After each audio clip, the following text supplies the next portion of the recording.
Hello, everyone. This is Natasha Y. Phoenix again, the Voracious Reader, and I'm coming to you again with another book review.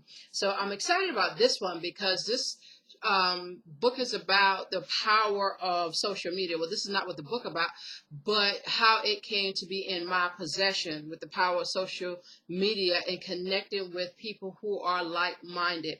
And so I met this particular author online, hadn't communicated with her or anything like that.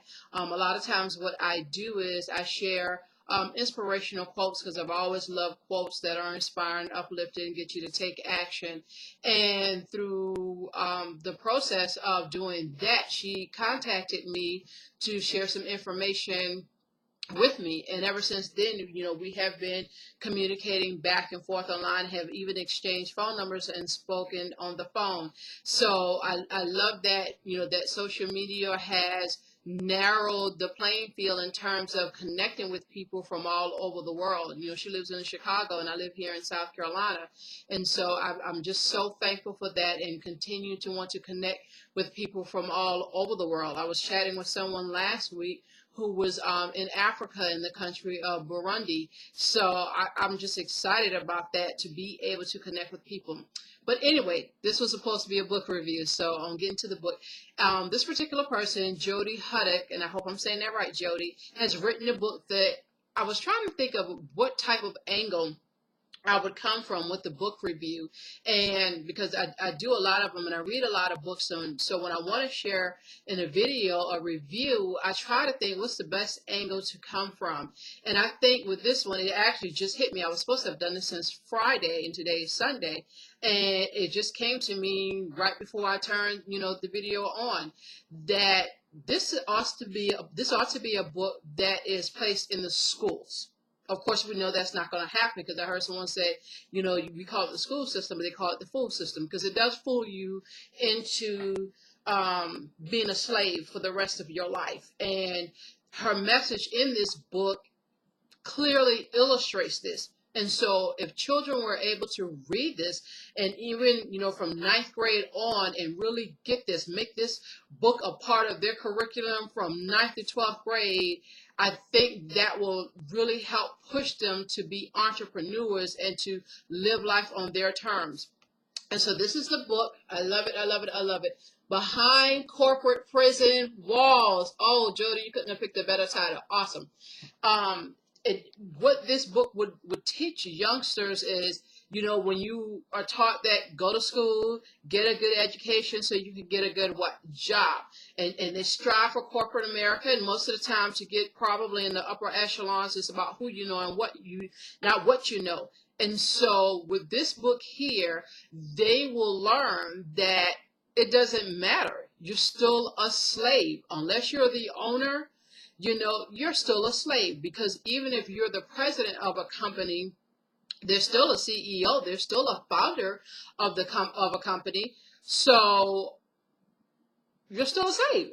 There's no other way to say it. I'm about keeping it simple. I'm a Taurus. We keep it simple. We like it simple. So I think this book would benefit some people, not some people, a lot of people. So if you want to get the book, go on Amazon. It's there. And I wanted to share some of the points of the book that she talks about. And one of the things that she talks about, her title is Peeking Behind the Walls. And when you really peek behind the walls, is you really begin to see that it's not what you think it is. Sometimes some people can get excited about working in corporate America, but you really don't understand that behind the walls, there's a lot of what they call red tape. There's a lot of bureaucracy, whatever the hell that means, where it's really not based on what you know. It's not based on your education or where you went to school at or what have you. To a certain degree, for some people, depends on, what universities you went to. But for the most part of it, it's really about I think, a kiss butt attitude. Who can kiss, butt the most? Who can, brown nose the most, to try to show favor and backstabbing.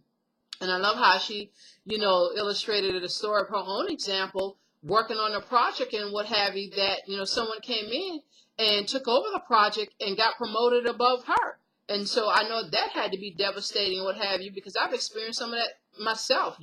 I found favor, but then a lot of times too, one of my experiences, because the office manager and some of the coworkers were friends, a lot of times that took precedent over real work. That took precedent over, my talents and what I had done and what have you. So, when it comes to peeking behind the walls, it's really not what you think it is. And I think a lot of times people have this fairy tale of what they're going to do, and I'm going to make my mark in this company and what have you, and I'm going to move up and I'm going to end up becoming a president and what have you. And it's really not like that. People will backstab you.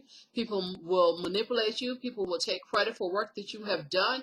And I think our young people need to understand that. Not understand that, because we've been understanding things for a long time, and obviously it hasn't gotten us anywhere. We need to understand that,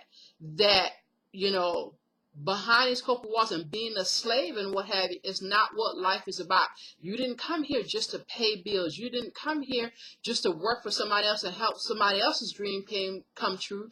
You came here with a purpose, and you came here with an assignment that you're supposed to do. And it may not be in a job. And I get it. Everybody is not going to get it. Some people are going to be workers. That's understandable. But for those who want to be entrepreneurs, this book is a great help.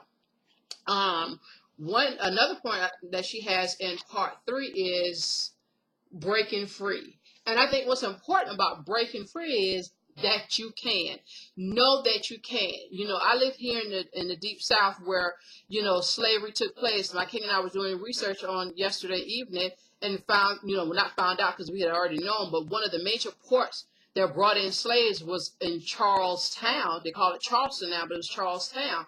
So they still have a slavery mentality here where they think they can't break free because all they're thinking is, I have to work, I have to be on the job, I have bills to pay. You are more than freaking bills. And I'm so sick of hearing that. So that's not the word I actually wanted to say, but still, so they don't think they can break free. What I realized though, the breaking free first starts here in the mind.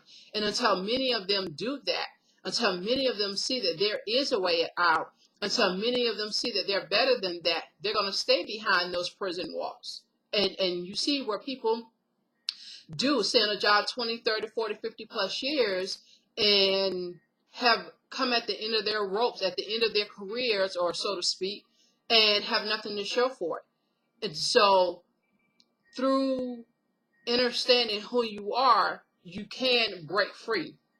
So I just, to have met Jodi and to see the kind of mindset that she has in entrepreneurship, and she talks about that in her books and everything. I don't want to give away too much because I want you to get the book. I want you to get the book and really share it with not only just the adults that you know, but share it with the children that you know, because I'm going to share this with my 21-year-old daughter because they need to understand that. And I wish this was something that I actually had in school for myself, because then I would have known or had some type of idea of what I really would be dealing with instead of continuing to work on my passion, my goals, and my dreams. So if you get the opportunity, please get the book, Behind Corporate Walls. Jodi, she's on my friends list on Facebook. Thank you so much for sharing this book with me and sending it to me. I really appreciate it. And until next time, guys, make it a great day.